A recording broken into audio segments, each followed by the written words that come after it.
Boa tarde a todos, sejam muito bem-vindos aqui na nossa classe Uma Nova Visão para Novo Tempo, que estamos na segunda temporada estudando sobre o livro de Daniel. Se você perdeu as palestras anteriores, eu aconselho que volte, porque é tudo uma sequência, não é? E fica uma coisa encadeada na outra. Muito obrigado pelas pessoas que estão aqui também. E sem mais delongas, vamos fazer uma oração para iniciarmos o estudo da palavra. Pai querido, nós te agradecemos pela oportunidade que o Senhor nos dá de estudarmos o teu livro. Precisamos que o teu Santo Espírito esteja aqui agora, para que a tua palavra seja exaltada. Eu te peço em nome de Jesus. Amém. Muito bem, uma leve rebobinada na palestra anterior, que nós falamos sobre o encadeamento que há nas profecias do capítulo 2 de Daniel, com o 7 e o 8, e hoje vamos ver o 9, tá? Então, Daniel 2 deu a sequência do mundo em forma de uma estátua com 4 metais, cada metal representando um império, até que o Império Romano se desfez e a Europa se dividiu. A mesma história no capítulo 7 de Daniel, com 4 animais, ao invés de 4 metais, com o último deles tendo 10 chifres, representando os mesmos 10 reinos que saíram de Roma dividida. No capítulo 8, Daniel já não viu Babilônia, então a história começa de Medo-Pérsia para frente, com um detalhe importantíssimo. O capítulo 8 de Daniel dá o nome dos países, tá? Que é para ninguém me falar assim, a história é cíclica, a história se repete, um reino entra, depois sai, eu entro, depois sai. Mas aqui, no capítulo 8, o anjo falou, este negócio aqui é Medo-Pérsia e depois vem a Grécia. E o primeiro rei será esse chifre pequeno deste bode aqui. A curiosidade é que esta profecia foi dada 200 e tantos anos antes da Grécia ser um país. Isso é impressionante, porque a Grécia era dividida em cidades-estados, né? Você estudou isso no ginásio. Atenas, Esparta, tá certo? Alexandre Magno juntou essas cidades-estados num país. Então, quando a profecia falou, 200 anos antes, esse chifre notável é o primeiro rei, Alexandre Magno foi, de fato, o primeiro rei da Grécia, ok? Depois, um chifre que falava coisas inconvenientes, que deitou a verdade por terra, e tudo o que ele fez, esse engano que ele espalhou no mundo, prosperou. E eu vou voltar a dizer, nós vivemos num mundo iludido, o mundo hoje está iludido. O mundo está enganado e não sabe. Tá? A profecia dizia que isso ia durar 1260 anos, começou no ano 538, quando o decreto de Justiniano deu poder ao bispo de Roma, e 1260 anos depois, coincidentemente, um dos generais de Napoleão Bonaparte, o general Berthier, prendeu o Papa. Isso está na história, gente. Isso não é invenção, isso não é conversa, tá? Isso não é fábula. A história conta o que a Bíblia tinha previsto. O que me dói muito, e eu vivi um pouco disso, sabe? É que em 1546, no Concílio de Trento, a Igreja igualou a tradição com a Bíblia. Então, se está na tradição da igreja, vale. Mas a Bíblia diz diferente. Se sobre um assunto a Bíblia é divergente da tradição, prevalece a tradição. Mas Jesus, em Mateus 15, falou assim, vocês estão invalidando a palavra de Deus pela tradição de vossos pais. Então, para Jesus, tradição não é o que vale é a Bíblia. E a pergunta que eu fiz e volto a fazer hoje é assim, você está seguindo uma fé pela tradição da sua família? Você está preparado para dar a razão da sua fé? Porque Pedro fala isso, né? Fala assim, vocês têm que estar preparados para dizer por que você acredita nisso. Você está preparado? Ou você vai dizer assim, eu faço o que minha bisavó fazia? Desculpa. Porque esse Pedro disse assim, toda carne, todo homem é como a erva, e tudo que o homem faz, a sua glória, como a flor da erva. A erva vai secar e a sua flor vai cair. Ou seja, o que os homens fazem vai passar. Mas a palavra do Senhor permanece eternamente. Se a palavra do Senhor permanece eternamente, desculpa, uma tradição não pode vir mudar isso. Você não tem que arrancar esse verso da Bíblia. E ele mesmo diz, capítulo 3, verso 15 de 1 Pedro: santificai a Cristo como Senhor em vosso coração, estando sempre preparados para responder a todo aquele que vos pedir razão da esperança que há em vós. Por que você acredita no que você acredita? É racional? Não é porque alguém te contou, você achou que está bom e está tudo certo? É conveniente? Vocês estão percebendo? Olha, nós estamos falando assim, eu posso seguir a igreja que eu quero. Nós estamos falando de vida eterna, gente. Não estamos falando de doutrina. Não estamos falando assim, acredita nisso que é melhor que aquilo. Nós estamos dizendo assim para você, pensa bem no que você acredita. Por que você acredita nisso? Porque o final da vida é uma vida eterna ou um nada eterno. Você tem que escolher agora. Essa igreja, então, em lugar de uma fé simples na morte substituta de Cristo, ela inventou rituais, ensinos errôneos, tradições, que obscureceram as boas novas de perdão unicamente pela misericórdia de Jesus. A igreja se colocou como intermediadora entre Deus e os homens e criou-se a figura do pontífice, que eu já falei em latim, o fazedor de ponte. Então, o fazedor de ponte entre os homens e Deus é o padre. E o sumo pontífice, o principal fazedor de pontes entre Deus e os homens é o Papa. O conhecimento de que o verdadeiro Cristo se achava vivo, ministrando perdão no santuário celestial, esta verdade foi certamente obscurecida por completo. Por quê? Porque Pedro já tinha falado assim, vão surgir falsos profetas, falsos mestres, que introduzirão dissimuladamente, está escrito na Bíblia, tá? Heresias destruidoras, até o ponto de renegarem o soberano Senhor que os resgatou, trazendo sobre si mesmos repentina destruição, e muitos seguirão suas práticas libertinas, e por causa deles será infamado o caminho da verdade. Esta frase aqui é lapidar. Ao ponto de renegarem o soberano Senhor que os resgatou, quer dizer assim, eles vão tirar Jesus da parada. E você fala assim, mas como tirar Jesus da parada? Tiraram, porque quando eu era criança pequena lá no Brasil, eu fiz primeira comunhão. Então eu aprendi o catecismo, tá? E eu aprendi que eu tinha que ir falar com o padre, naquela casinha de madeira lá, contar tudo que eu fiz de errado. Aí ele me dava uma penitência, 200 Ave Maria e 100 Padre Nosso, que eu tinha que rezar de joelho, e pronto, eu estava perdoado. Cadê Jesus nesse sistema? Valdemir, se cada um paga o seu pecado, o que Jesus veio fazer na cruz? Percebe? Então, o que Pedro profetizou acontece dentro da igreja, daquela igreja que dizem que foi ele que fundou. Ainda por cima tem essa, né? E se você acredita em reencarnação, eu tenho uma má notícia para te dar. A reencarnação não é bíblica e no sistema de reencarnação é assim, está pagando nesta vida os pecados da vida anterior. E depois que morrer, vai reencarnar para pagar na próxima vida os pecados desta vida. E assim vai até atingirem o plano da perfeição. Onde é que Jesus ficou aqui mesmo? Sem Jesus, tá? Penitências. Na Idade Média foi isso que provocou um grande aborrecimento em Lutero, que já vinha com outros conceitos diferentes da igreja dominante, mas esse foi o demais. Quer dizer, paga-se pelo perdão dos pecados.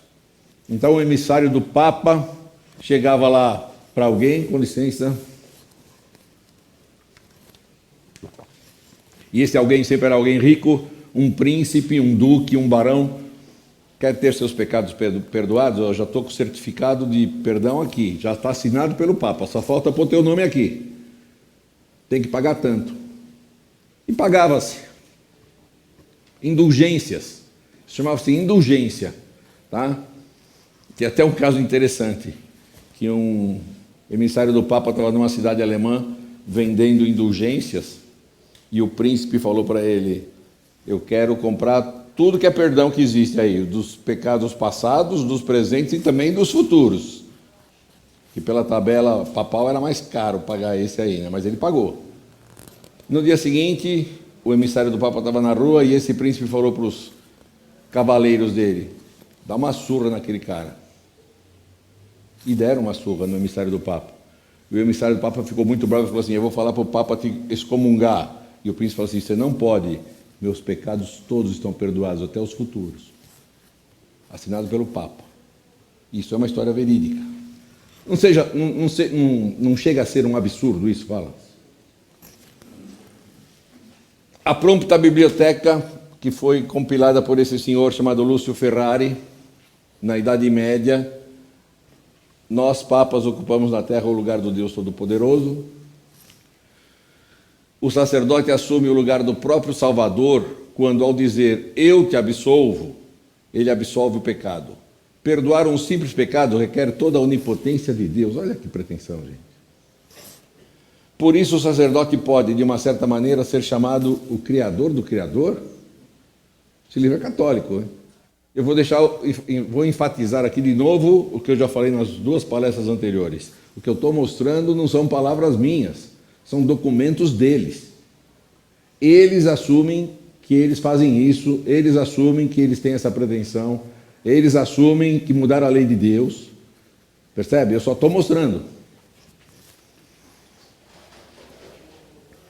Usando a cruz, que foi adotada pelo imperador Constantino como símbolo de fé no Redentor, a igreja ofereceu ao povo uma salvação mediada pela igreja, através disso que nós já falamos, penitências, indulgências, etc. Confissão e perdão dos pecados pelo sacerdote, mudança da lei de Deus pela lei da igreja, hóstia, velas, imagens para veneração, oração pelos mortos, infalibilidade em seus ensinos. Aqui tem uma coisa interessante. O Papa João João Paulo II, antes de morrer, claro, pediu perdão pelos desatinos da Igreja Católica na Idade Média. E ele cita lá várias coisas que a igreja fez e que eu mostrei aqui, e ele pede perdão por aquilo. Cadê a infalibilidade? Esse Papa não erra? Quando que ele errou? Quando ele mandou matar as pessoas ou quando ele pediu perdão por matar as pessoas? Percebe? O Papa como a cabeça suprema da igreja, representante de Cristo na terra, etc. Vamos juntar as que nós falamos a semana passada e a anterior. As profecias bíblicas desses impérios, isso que é muito legal, gente. Deus deu aquela parte política, histórica, para dizer assim: está vendo só como só eu posso profetizar? Aprendeu que a Bíblia é um livro de Deus? Sim. Então agora eu vou te dizer coisa que você vai se chocar. Mas eu te dei essa parte concreta para você acreditar. Então agora você acredita em tudo. Um jeito inteligente de Deus nos provar que Ele existe e tem um plano para nós. A verdade de Deus está pervertida e cada um acredita no que quer. Nós estamos vivendo num tempo de relativismo. A minha verdade está certa. Não venha você falar que eu estou errado, porque você fica com a tua, eu fico com a minha. Não está assim hoje o negócio? Mas, porém, contudo, a Bíblia é que vale. Nós vivemos num mundo iludido. Se você perguntar para 98% das pessoas por que você acredita nisso que você acredita, ela não sabe te dizer. Ela não sabe. Porque meu professor falou, porque o filósofo da televisão falou, porque a internet falou, porque minha avó já fazia assim. Serão essas as respostas. Mas a gente já não mostrou aqui na primeira aula que Deus quer um culto racional. Se Ele quer um culto racional, você tem que saber a razão da sua fé. É simples assim. Qual é a solução? Conhecer a verdade. E a verdade vos libertará. Chega de aulas passadas, vamos para o futuro. Deus sempre pontual é a lição de hoje. Você sabia que Deus tem um calendário, Ele tem uma agenda, que Ele não se atrasa? Você vai ver isso hoje, tá? O tempo profético do advento do Messias. Quem é o Messias? Jesus. Daniel 9, vamos lá. No primeiro ano de Dario, filho de Assuero, da linhagem dos Medos, o qual foi constituído rei sobre o reino dos caldeus, no primeiro ano do seu reinado, eu, Daniel, entendi pelos livros que o número de anos de que falara o Senhor ao profeta Jeremias, que haviam de durar as assolações de Jerusalém, era de 70 anos. Então ele está dizendo assim, eu já estou aqui quase há 70 anos, eu vim exilado para cá quando Nabucodonosor invadiu Jerusalém, me trouxe para cá, queimou a cidade alguns anos depois, eu estou aqui quase 70 anos. E eu já li no livro do Jeremias que a gente ia ficar aqui 70 anos. Então agora está chegando o tempo de eu ir embora. Mas, há um tempo atrás, naquela visão que eu tive, alguém falou em 2.300 tardes e manhãs. Então, que história é essa?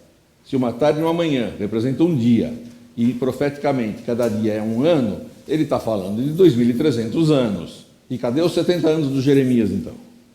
Essa é a dúvida dele, ok? Primeiro ano de Dario, 538, 539 a.C. O cativeiro na Babilônia tinha de durar 70 anos. Por conta desse paradoxo, ele faz uma oração. Abra sua Bíblia para você ver. Eu vou pedir para o meu amigo Douglas me dar uma Bíblia. Obrigado. Capítulo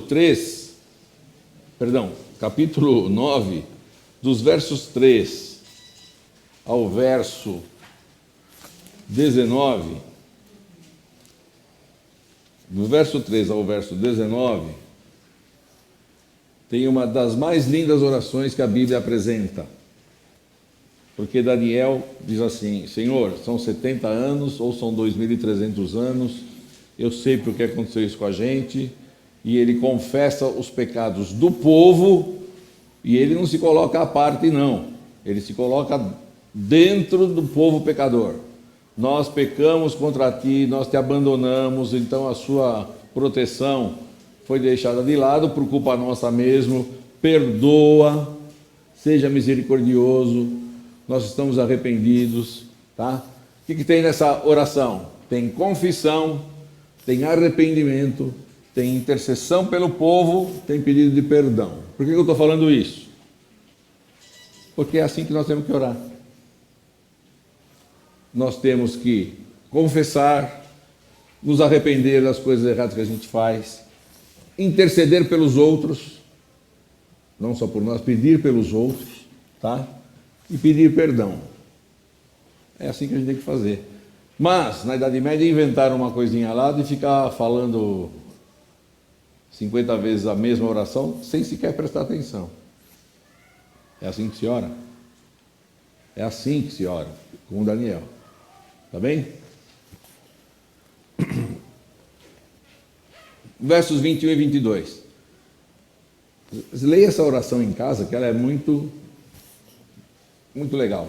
Falava ainda na oração, quando o homem Gabriel, que eu tinha observado na minha visão ao princípio, veio rapidamente voando e me tocou a hora do sacrifício da tarde. Ele queria instruir-me, falou comigo e disse, Daniel, agora saí para fazer-te entender o sentido. Você não está entendendo nada se é 70 anos, 2.300 anos. Mas sabe o que me chamou a atenção aqui? Gabriel veio do céu e chamou Daniel pelo nome. Ele falou assim, você aí que está orando. Daniel, eu sei a sua dúvida, o céu me comissionou para vir tirar a sua dúvida. Você sabia que o céu sabe o seu nome? E o céu também sabe a sua dúvida? Então, faça como Daniel, apresente-a. Sabe por que tem que apresentar? Porque embora Deus saiba tudo, Ele não pode agir se você não permitir, se você não pedir. Porque se Ele se intrometer na sua vida sem você pedir, aquele nosso inimigo vai dizer assim, por que o senhor está se intrometendo na vida dele? Deixa ele se virar. E Deus não se intromete. Mas quando você pede, Deus olha para o inimigo e fala assim, sabe por que eu estou me intrometendo na vida dele? Porque ele está me pedindo. Meu filho me pediu e eu vou atender. É legal, né? Relembrando então, ele estava preocupado com as 2.300 tardes e manhãs, que o anjo falou assim, ó, a visão da tarde e da manhã que foi dita é verdadeira. São 2.300 anos mesmo. E acrescenta um negócio interessante. Tu, porém, preserva a visão, porque se refere ainda a dias muito distantes. O Daniel ficou doente, esteve enfermo alguns dias, e espantava-me com a visão, não havia quem entendesse, então agora eu vim para fazer você entender. Olha que legal isso aqui. No princípio das tuas súplicas saiu a ordem, e eu vim para te declarar, porque és muito amado. Como me conforta isso aqui. Saber que a gente é muito amado lá no céu.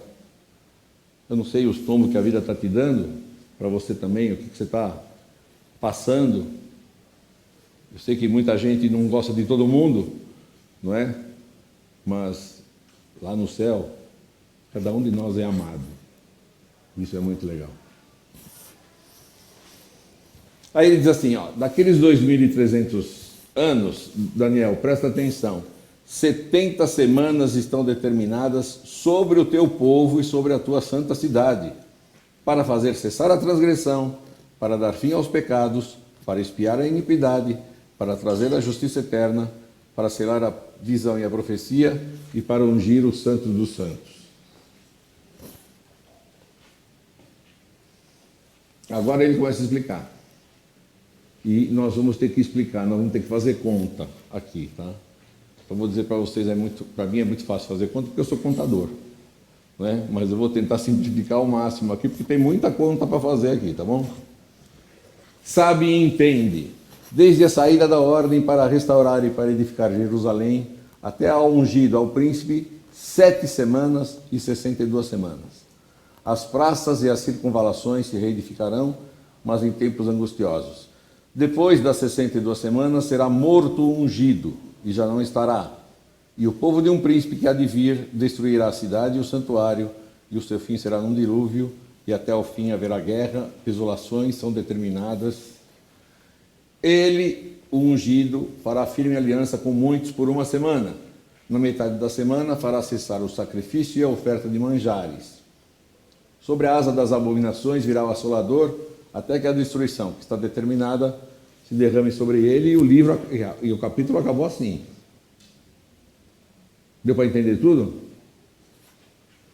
Não, mas a Bíblia se explica, não é? A profecia das 2.300 tardes e manhãs, gente, a gente já viu muita profecia aqui, né? Desde a primeira temporada, a gente viu inúmeras profecias. Profecias sobre o próprio Jesus, como que ele ia nascer, quando, onde, tá certo? Como ele ia viver, como ele ia morrer. Nós vimos profecias históricas, inúmeras profecias nós já vimos aqui, tá? De todos os tipos, até antecipação de ciência, de medicina, de ecologia, tá? Se você não viu, vai ver lá nas palestras anteriores. Cada dia por 1 ano, uma tarde e uma manhã é um dia. Cada dia por 1 ano, ele está falando de 2.300 anos. 70 semanas, 70 vezes 7... Vezes 7 dias, 490 dias. Cada dia terei por 1 ano, 490 anos que estão determinados sobre o teu povo. O anjo está falando assim, Daniel, ó, presta atenção. Os 70 anos aí estão prevalecendo sim. Tá? Vai acontecer que vai dar tudo certo. Está implícito na frase. Mas tem 490 anos para o teu povo. Especificamente para o teu povo. Eu vou explicar por quê. O ponto de partida, ele falou no verso 25, na primeira parte. Sabe e entende, desde a saída da ordem para restaurar e para edificar Jerusalém. Então você começa a contar daí, nós temos um ponto de partida. Ok? Este ponto de partida é o ano 457 a.C., porque o decreto para restaurar Jerusalém está no livro de Esdras, no capítulo 7. Abre aí, por gentileza. Esdras é antes de Salmo, tá? Capítulo 7. Eu vou ler o verso 1 para a gente situar o tempo. Passadas essas coisas, no reinado de Artaxerxes, rei da Pérsia, ó, que já tinha passado a Babilônia e a Pérsia é que mandava, né? Aí você vai no verso 7, está escrito assim: Também subiram a Jerusalém alguns dos filhos de Israel, dos sacerdotes, dos levitas, dos cantores, dos porteiros e dos servidores do templo, no 7º ano do rei Artaxerxes. Esdras chegou a Jerusalém no 5º mês, no 7º ano. E a gente tem na Bíblia, dos versos 11 ao 26, o decreto que Artaxerxes fez. Então, vamos rememorar. Se você volta um pouquinho aí no livro de Esdras, a profecia dos 70 anos de Jeremias se cumpriu com Ciro. E está aí no capítulo 1 de Esdras. Capítulo 1, verso 1. No 1º ano de Ciro, rei da Pérsia, para que se cumprisse a palavra do Senhor, por boca de Jeremias, despertou o Senhor o espírito de Ciro, rei da Pérsia, o qual fez passar pregão por todo o seu reino, como também por escrito, dizendo: assim diz Ciro, rei da Pérsia: o Senhor, Deus dos céus, me deu todos os reinos da terra e me encarregou de lhe edificar uma casa em Jerusalém de Judá. Então, os 70 anos de Jeremias foram cumpridos por um decreto do rei Ciro. Fechou? Fechou. Agora nós estamos falando de 490 anos que tem a ver com o outro decreto, o decreto de Artaxerxes, que mandou restaurar Jerusalém. E isso foi o que o anjo falou para Daniel. Tá? Então agora nós estamos no 5º mês do ano 457 a.C. e vamos ver onde é que a gente chega depois de 490 anos. Então temos aqui, ponto de partida, 457 a.C., decreto para restaurar Jerusalém. Segunda parte do que o anjo falou, até chegar o ungido, o príncipe, vão passar 7 semanas e 62 semanas. Não esqueça que nós estamos falando semanas de anos, né? 7 semanas de anos são 49 anos. Tá? E por que ele separou? Por que ele não falou assim, ó, depois disso aqui, 69 semanas? Por que ele separou? Por um motivo muito simples. 7 semanas são 49 anos, 62 semanas são 434 anos, somos 483 anos. Então ele está dizendo assim, a partir de 457 até chegar o ungido, vão passar 483 anos. Ficou mais claro? Quem é o ungido?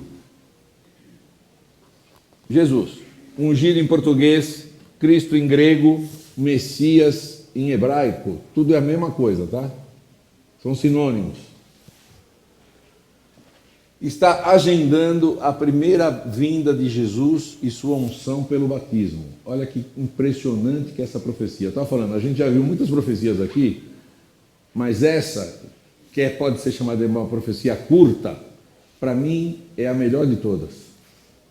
Se é que tem coisa melhor que a outra na Bíblia, né, gente? Ponto de partida, 457 a.C. Ele falou 7 semanas.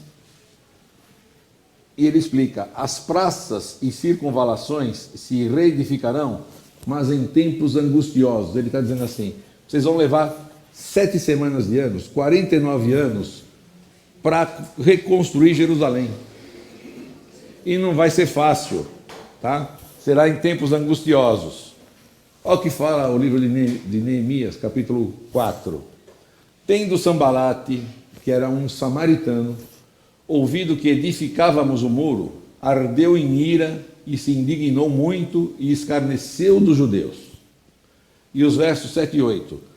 Mas ouvindo Sambalate e Tobias, os arábios, os amonitas e os asdoditas, que a reparação dos muros de Jerusalém ia avante e que já se começavam a fechar as brechas, ficaram sobremodo irados, ajuntaram-se todos de comum acordo para virem atacar Jerusalém e suscitar confusão ali. E tem mais. Versos 16 a 18. Daquele dia em diante, metade dos meus moços trabalhava na obra e a outra metade empunhava lanças, escudos, arcos e couraças, e os chefes estavam por detrás de toda a casa de Judá. Os carregadores, que por si mesmos tomavam as cargas, cada um com uma das mãos fazia a obra e com a outra segurava a arma. Os edificadores, cada um trazia a sua espada à cinta, e assim edificavam. O que tocava a trombeta estava junto de mim. Você já imaginou você estar reformando a sua casa e os seus vizinhos te atacarem? E você, para se defender, uma pá de pedreiro numa mão e uma espada na outra? Foi legal? 49 anos assim? Foi o que eles passaram. Daí você começa a entender, porque quando no tempo de Jesus, Jesus falava de samaritano, os judeus ardiam de raiva, porque quem fez isso contra os judeus foram os samaritanos. Então vamos lá. Ponto de partida, a gente já sabe, 457 a.C., passaram-se 49 anos, agora nós estamos no ano 408 a.C., porque antes de Cristo a gente conta de trás para frente, né? Certo? De frente para trás. É como você estudou na aritmética, que tinha o sinal negativo. -1, -2, tá? Aí ele fala assim, depois disso aqui, mais 62 semanas até chegar ao ungido. 62 semanas vezes 7 são 434 anos, tá?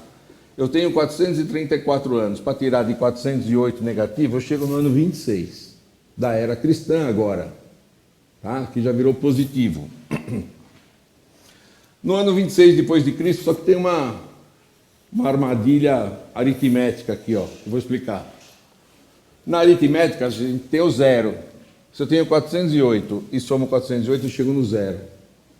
Mas, na cronologia, eu não tenho zero, porque não existe ano zero. Existia o ano 1 antes de Cristo. Quando Cristo chegou, é o ano 1 de Cristo. Então, o que nós temos que fazer aqui? Como não existe ano zero, nessa conta que a gente fez e chegou no ano 26, nós temos que somar um algarismo, tá? Porque o zero não existe. Então, nós temos que passar do -1 para o 1 positivo, tá? Então, nós chegamos no ano 27 da era cristã. Olha só que coisa interessante. Vamos colocar as datas nessa frase que o anjo falou.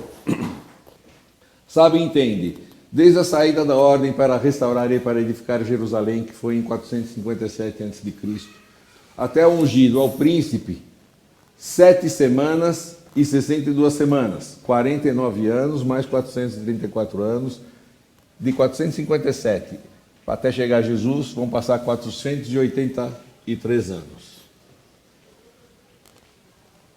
Simplificando mais ainda. A partir de 457 a.C., teu povo levará 49 anos para restaurar Jerusalém, mas sofrerão para isso. Depois desses 49 anos, passarão mais 434 anos até a vinda do Messias. Ficou mais fácil?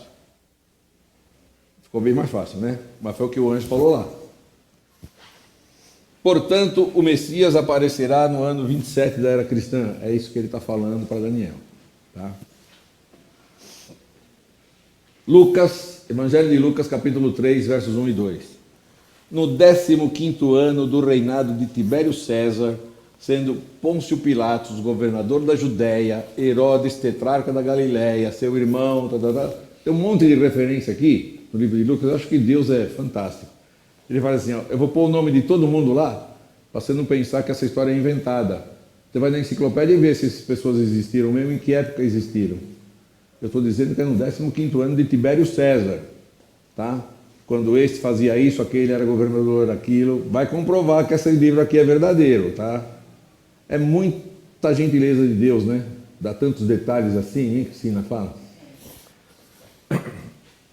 Tibério César. No ano 13 da era cristã, os poderes de Tibério igualaram aos do próprio Augusto. Tibério tornou-se co-príncipe e, caso Augusto morresse, apenas deveria suceder com normalidade. O Augusto era o César Augusto, imperador, tá? E o Tibério, no ano 13, teve seus poderes igualados ao do imperador. Então, qual foi o primeiro ano do Tibério César? Foi o ano 13. E vamos fazer uma conta aqui, ó. O ano 13 foi o primeiro, o ano 14 foi o segundo, o 15º ano de Tibério César foi o ano 27.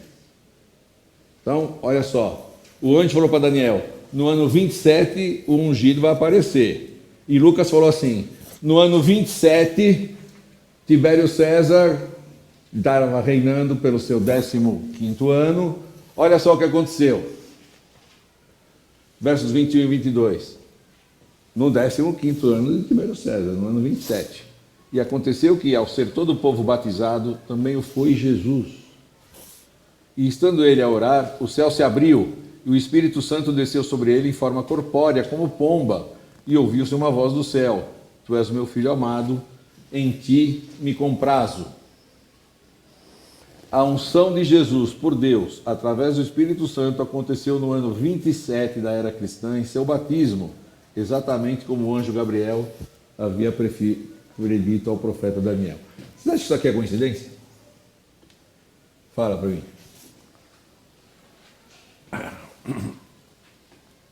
Depois das 62 semanas, será morto o ungido, e já não estará. E o povo de um príncipe que há de vir destruirá a cidade e o santuário. Isso aqui aconteceu no ano 70, quando os romanos destruíram Jerusalém de novo. E o seu fim, quer dizer, o fim desse povo, será num dilúvio, e até o fim haverá guerra, as desolações estão registradas. Ele, o ungido, fará firme aliança com muitos por uma semana. Na metade da semana fará cessar o sacrifício e a oferta de manjares. Sobre a asa das abominações virá o assolador, até que a destruição que está determinada se derrame sobre ele. Metade da última semana. Uma semana tem 7 anos, metade é 3 anos e meio. Então, olha só. No outono de 27, Jesus foi batizado. Por que a gente fala que foi no outono? Pelo seguinte: no quinto mês do ano lá, 7º ano de Artaxerxes, quando essa contagem começa, lembra disso? Quinto mês do 7º ano do rei Artaxerxes é o ponto de partida. Quinto mês é diferente do nosso. Nosso quinto mês é maio, mas o primeiro mês deles era abril. Então o quinto mês era setembro. Tá? Porque eles estão no hemisfério norte. Ok? Nós estamos entrando no verão, eles estão entrando o quê? Hoje lá. No inverno, tá certo? Então é o contrário do nosso, tá? Então, no outono de 27, tá? O calendário judaico se inicia em março e abril, o quinto mês é agosto ou setembro. Olha só o que aconteceu. No outono de 27, mais 3 anos e meio, a gente chega na primavera de 31. Por quê? Nós estamos em setembro de 27, quando Jesus foi batizado. Mais 3 anos, a gente chegaria em setembro de 30. Mas mais 6 meses, a gente chega em março de 31. Tá? Em março de 31, Jesus foi crucificado. E a profecia dizia assim: será morto o ungido, e não estará mais. Mas ele vai fazer cessar as ofertas de manjares. Vocês não precisam mais ir no templo e ofertar um cordeiro, porque o cordeiro de Deus que tira o pecado do mundo morreu. Então a profecia falou assim: Jesus vai ficar aqui por 3 anos e meio, a partir de setembro de 27, vai morrer em março de 31, e vocês não precisam mais trazer oferta de cordeiro. Legal, né? Eu fiz um gráfico aqui, fica melhor. Ó. 70 semanas estão determinadas sobre o teu povo desse período de 2.300 tardes e manhãs.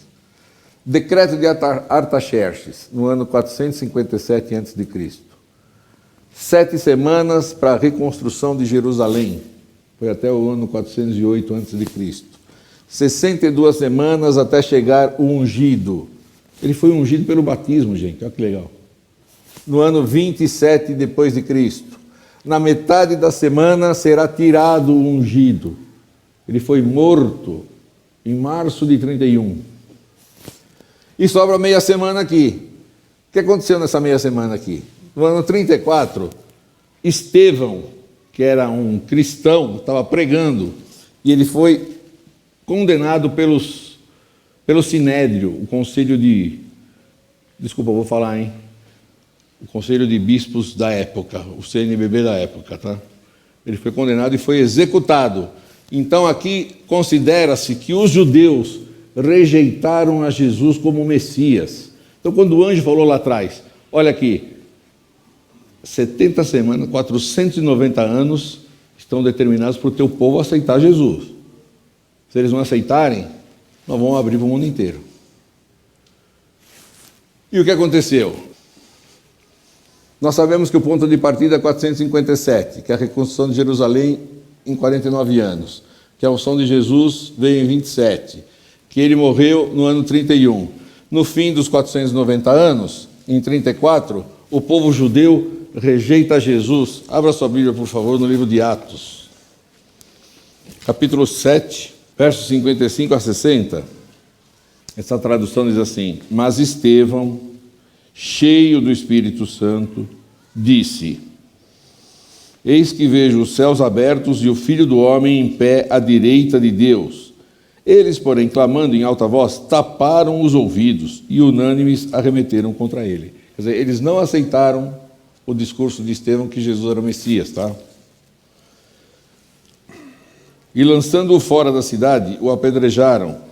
As testemunhas deixaram suas vestes aos pés de um jovem chamado Saulo e apedrejavam Estevão, que invocava e dizia: Senhor Jesus, recebe o meu espírito. Então, ajoelhando-se, clamou em alta voz: Senhor, não lhes imputes este pecado. Com esta palavra, morreu. Capítulo 8, verso 1.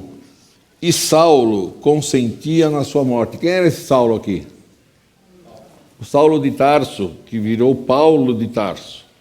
Ele consentia na morte de cristãos, ele perseguia cristãos, tá certo? Agora, olha só o que aconteceu nos versos 3 e 4 desse capítulo 8 de Atos. Naquele dia levantou-se grande perseguição contra a igreja em Jerusalém, e todos, exceto os apóstolos, foram dispersos pelas regiões da Judéia e Samaria. Alguns homens piedosos sepultaram Estevão e fizeram grande pranto sobre ele. Saulo, porém, assolava a igreja, entrando pelas casas e arrastando homens e mulheres, encerrava-os no cárcere. Entre mentes, os que foram dispersos iam por toda parte, pregando a palavra. Daniel, 490 anos são para o teu povo. Se eles não toparem, nós vamos pregar que Jesus é o Messias no mundo inteiro. Isso é impressionante, gente.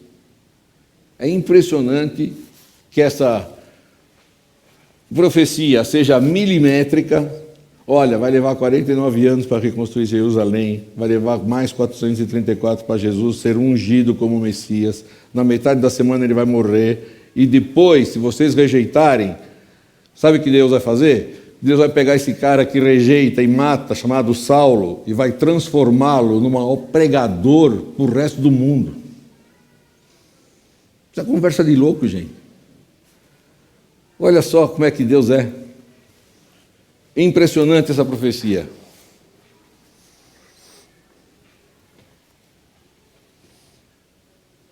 E Saulo consentia na sua morte. E Paulo, o ex-Saulo, é escolhido por Jesus como o maior pregador do Evangelho de Cristo entre os povos não judeus. Quando Saulo se encontrou com Jesus no caminho de Damasco, ele perguntou: quem és tu, Senhor? Ele falou: eu sou Jesus, aquele que você persegue. Só que é o seguinte, malandro, você vai trabalhar para mim agora.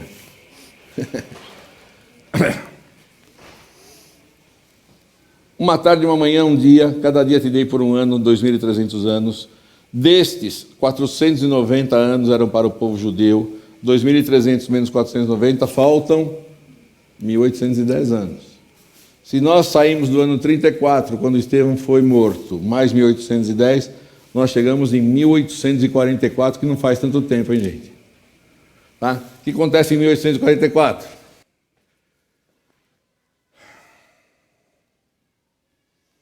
Em 1844, o santuário será purificado, é o que estava escrito lá em Daniel 8, verso 14. Em 1844, Jesus assume o seu posto de sumo sacerdote, começa a perdoar nossos pecados e acontece um fenômeno aqui na Terra. As pessoas começam a investigar a Bíblia e começam a restaurar a verdade. Então, o sentido de o santuário será purificado é duplo. O santuário vai ser purificado no céu, porque Jesus começa a abrir os livros. Abra sua Bíblia em Daniel 7, verso 9. Continuei olhando até que foram postos uns tronos, e o ancião de dias se assentou. Sua veste era branca como a neve e os cabelos da cabeça como a pura lã. O seu trono eram chamas de fogo e suas rodas eram fogo ardente. Um rio de fogo manava e saía de diante dele. Milhares de milhares o serviam e miríades de miríades estavam diante dele. Assentou-se o tribunal e se abriram os livros. Então, em 1844, abrem-se os livros e começa o julgamento, começa a haver uma limpeza no céu dos nossos pecados. Os nossos pecados, quando a gente confessa, eles vão simbolicamente lá para o santuário celestial. Isso vai ficar mais claro na semana que vem, quando a gente der esse detalhe aqui, porque agora é muita informação, não vai dar para falar tudo. Ok? Mas muita gente aqui na Terra começa a estudar a profecia de Daniel e chegaram assim a uma conclusão de que esses 2.300 anos, em 1844, apontavam para a volta de Jesus. E Jesus não voltou. E eles começaram a reestudar o que tinha acontecido. E há um despertamento das verdades bíblicas. Então, o santuário foi purificado e as verdades bíblicas que a igreja escondeu por tanto tempo começam a ser reveladas. E eu fico triste que muita gente ainda acredita nos enganos e não nessa verdade revelada. Eu vou fazer um resumo aqui. Essa profecia de Daniel 9 aponta um Salvador, que é Jesus. Aponta o tempo que ele ia ser ungido, o tempo que ele ia morrer e o que ia acontecer depois. Tá? Nós vamos ver isso com... Vou te dar um conselho, assiste de novo essa palestra aqui, porque é muita data, eu falei, é muita data. Tá certo? É muita coisa. Você não precisa saber isso aí de cor para ser salvo. Eu só quero te mostrar o seguinte. A Bíblia é tão legal que falou quando que a cidade de Jerusalém ia ser reconstruída, quando que Jesus ia começar a pregar, quando que ele ia ser morto, tá? E como ele vai fazer esse julgamento no céu, nós vamos aprender na aula que vem. Se você tiver dúvida, pode escrever, mas tenha uma certeza de uma coisa. Eu vou dizer mais uma coisa para você. Eu aprendi há anos atrás que a classe eclesiástica dos judeus proíbem os judeus de estudarem essa profecia, porque eles estão esperando o Messias.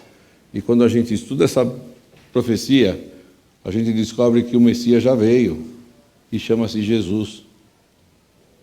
E se eles estudarem isso e chegarem à nossa conclusão, eles vão ter que aceitar Jesus como Messias. Então, os rabinos proíbem seus fiéis de estudar essa profecia. Mas é uma profecia legal ou não é? Muito legal, né? Então chega de falar, semana que vem tem mais, nós vamos deglutir tudo isso e explicar o que acontece a partir de 1844, tá bem? Feche seus olhos, vamos orar. Pai querido, muito obrigado, porque o teu livro, em poucas palavras, em poucos versos, disse que o Messias viria para morrer por nós, até com data marcada, com hora marcada. Muito obrigado por isso, Senhor. Jesus já veio, já ressuscitou, está no santuário celestial, está abrindo os livros e consultando quem que confiou nele, quem se arrependeu, quem pediu perdão. E esses pecados que cometemos aqui, e dos quais nos arrependemos, ele os pagou todos na cruz. Muito obrigado por isso, Pai. Que as pessoas que têm outro sistema de salvação possam entender definitivamente que só Jesus salva e que ninguém vai ao Pai senão por Ele. Eu te peço por todos eles, te peço que volte logo para nos buscar em nome de Jesus.